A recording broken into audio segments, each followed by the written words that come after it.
Okay, so a cheap Iranian drone crosses the Gulf. Stopping a Shahed drone is no easy feat. Target destroyed. It may cost tens of thousands of dollars. The missile launch to stop, it may cost millions.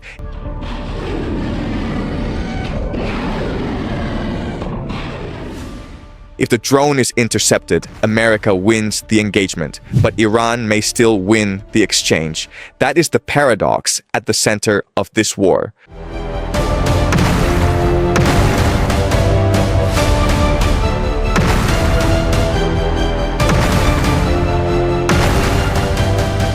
Since Operation Epic Fury began on February 28th, American forces have struck Iranian command centers, air defenses, missile sites, drone launchers, and military airfields. The United States has overwhelming firepower. It can hit farther, see more, and destroy more.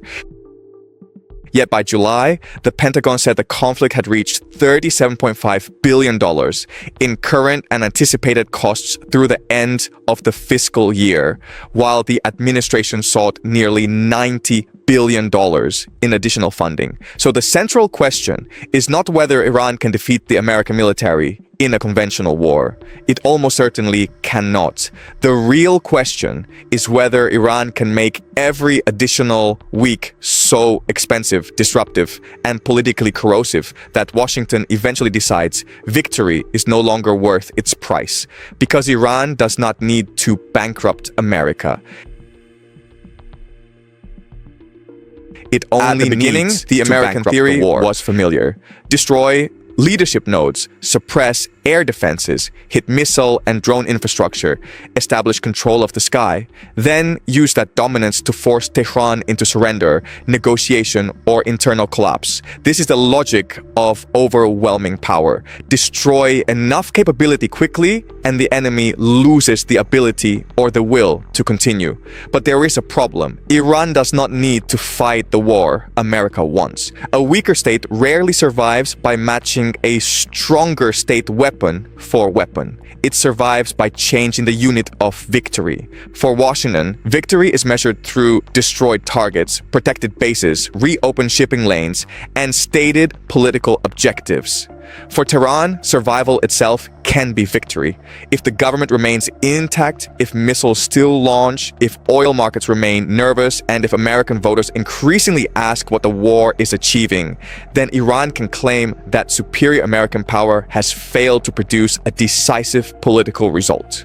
One CSIS assessment described Tehran's wartime approach as an effort to impose enormous costs on the region, the United States, and the global economy in order to restore deterrence.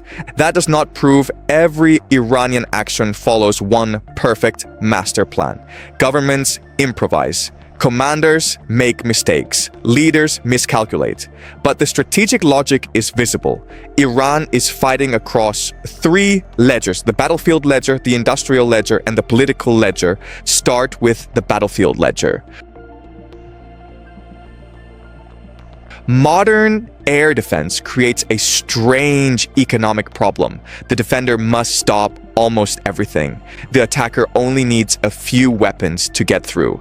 A drone aimed at an airfield, refinery, radar, or desalination plant does not have to be technologically brilliant. It has to be cheap enough to launch in numbers and dangerous enough that it cannot be ignored. The United States and its allies then face a decision. Do they let it pass? Do they jam it? Do they launch a fighter? Or do they fire an expensive interceptor? CSIS estimated that a Patriot interceptor costs around $4 million per shot, while cheap interceptor drones used in Ukraine can cost only $2,000 to $4,000. That gap explains the contest. The expensive weapon may destroy the cheap weapon, but if the defender repeatedly spends more than the attacker is taxing the defense. And Iran can increase that tax through volume, timing, and uncertainty. Launch drones beside cruise missiles. Mix real threats with decoys. Force radar crews to treat every object as potentially lethal. Attack not only military bases, but the infrastructure that keeps those bases functioning. Fuel, ports, communications, power, and shipping. The objective is not necessarily to penetrate every defense. It is to force the defense to stay awake, stay deployed, and keep spending. This is why a perfect interception record would not automatically mean strategic success. A shield can stop the arrow and still become too expensive to hold. This pattern is older than drones. In Vietnam, the United States won many battles and inflicted vastly greater losses. But North Vietnam did not need to conquer America. It needed to survive long enough for the political purpose of the war to collapse in Washington.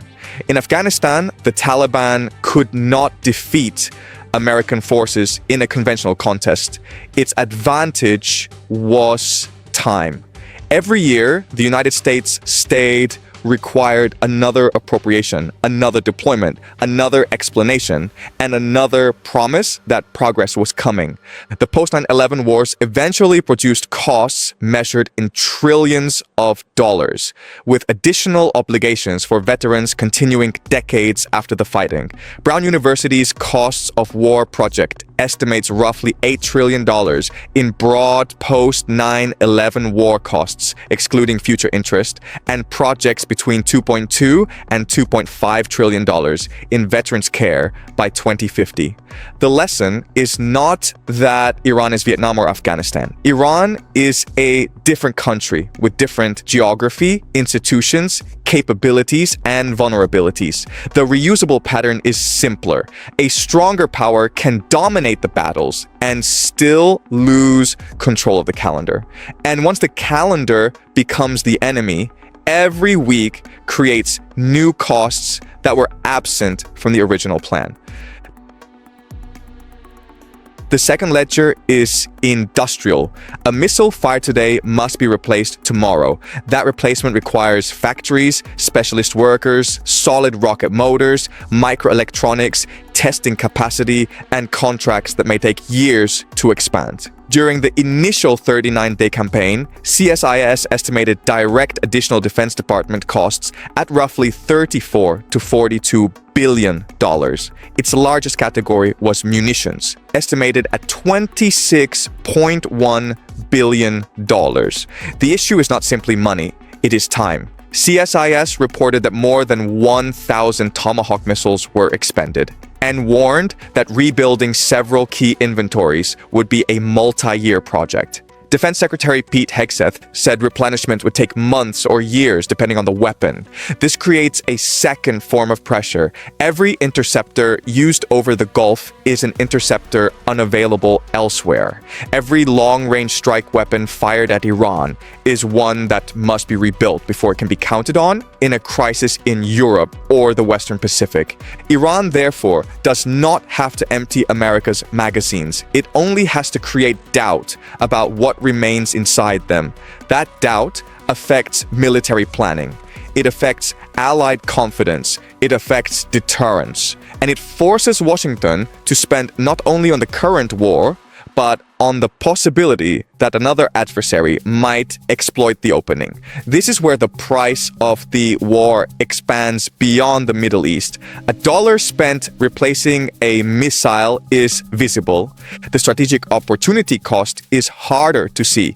It is the exercise delayed, the stockpile reserved, the maintenance deferred, and the future capability postponed. At a July hearing, Pentagon leaders warned that without urgent funding, training, maintenance, and investment in future capabilities could suffer. Iran's objective does not have to be American military collapse. A smaller achievement may be enough. Force the United States to choose which risk it wants to accept.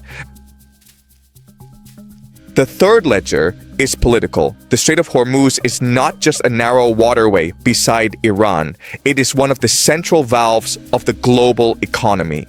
In the first half of 2025, oil flows through the strait were equivalent to roughly 20% of global petroleum liquids consumption. That gives Iran leverage even when it cannot completely close the passage. Threats, mines, missile attacks, damaged terminals, disrupted insurance, and uncertain shipping schedules can all raise prices before a single tanker is sunk. Those prices move outward into aviation, into transport, into manufacturing, into food, and finally into the household budget of a voter who may know little about Iranian military doctrine, but knows exactly what fuel costs last month. This is where war becomes politically fragile. A July Reuters/Ipsos poll found that 79% of Americans expected involvement in Iran to continue for an extended period.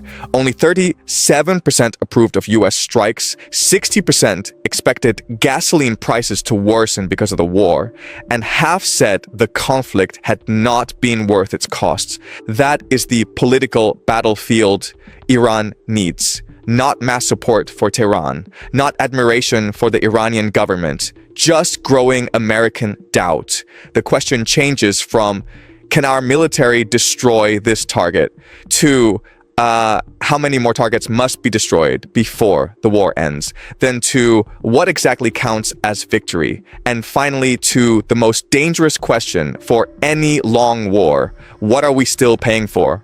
There is an obvious objection. The United States is a $30 trillion economy with the world's most powerful military and the ability to borrow in its own currency. $37 billion is serious, but it will not bankrupt the country. And Iran is paying an enormous price of its own. Damaged infrastructure, lost leaders, economic isolation, military losses, and civilian suffering. All true. Bankrupting the war should not be confused with bankrupting the United States, nor should we assume Tehran can control escalation indefinitely. An attack that kills large numbers of Americans could unify public opinion, trigger much wider retaliation, and produce catastrophic consequences for Iran.